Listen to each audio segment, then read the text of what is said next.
اهلا وسهلا.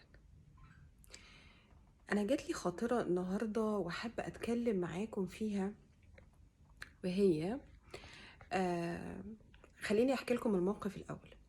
كنا بنتكلم في لقاء من لقاءاتنا في كورس عدوي سعادة، على ان احنا محتاجين حد يساعدنا على اكتساب العادة او تخلص من عادة، يبقى بارتنر او شريك يساعدنا حتى لو هو مش هيكتسب معانا العادة او هيتخلص من العادة معانا، انما يكون متابع الخطوات بتاعتنا ويشجعنا ويحفزنا وكده. الحاصل ان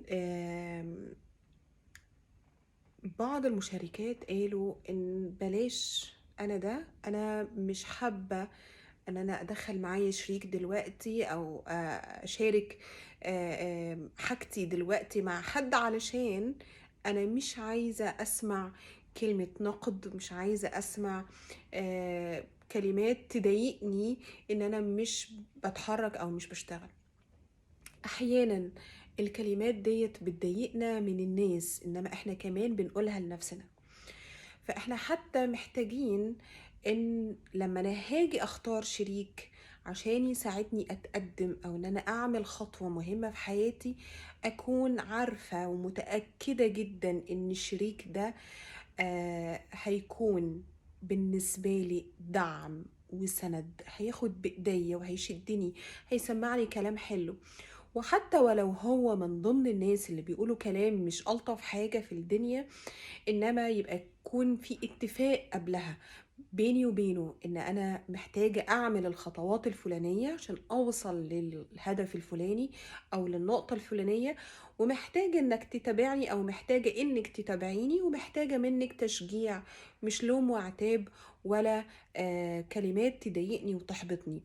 ولما تلاقيني محتاجة كلمة تشجيع بس فيها قسوة شوية، اتس اوكي، بس تكون على مهلك.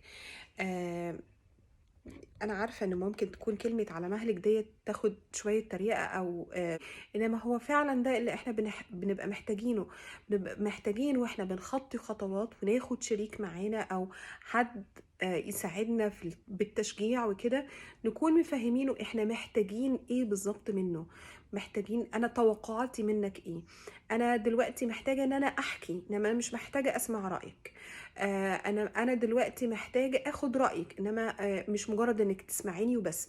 محتاجه دلوقتي انك تتابعي معايا، او انا اقولك انا عملت ايه من الخطوات وتقولي لي كلمتين حلوين وبس. هو ده اللي انا محتاجاه. ف وانتي بتتعاملي مع اي حد في اي حاجه في الدنيا، حددي الأول انت محتاجة ايه منه، واطلبيه بصراحة وبقوة، وما تحاوليش انك تستقبلي حاجة تانية انت مش قادرة عليها، عشان تحسي انك في علاقة سوية مع نفسك ومع غيرك، وانت مرتاحة وقادرة تتقدمي وتاخدي خطوات وانت راضية ومبسوطة ومرتاحة. سلام.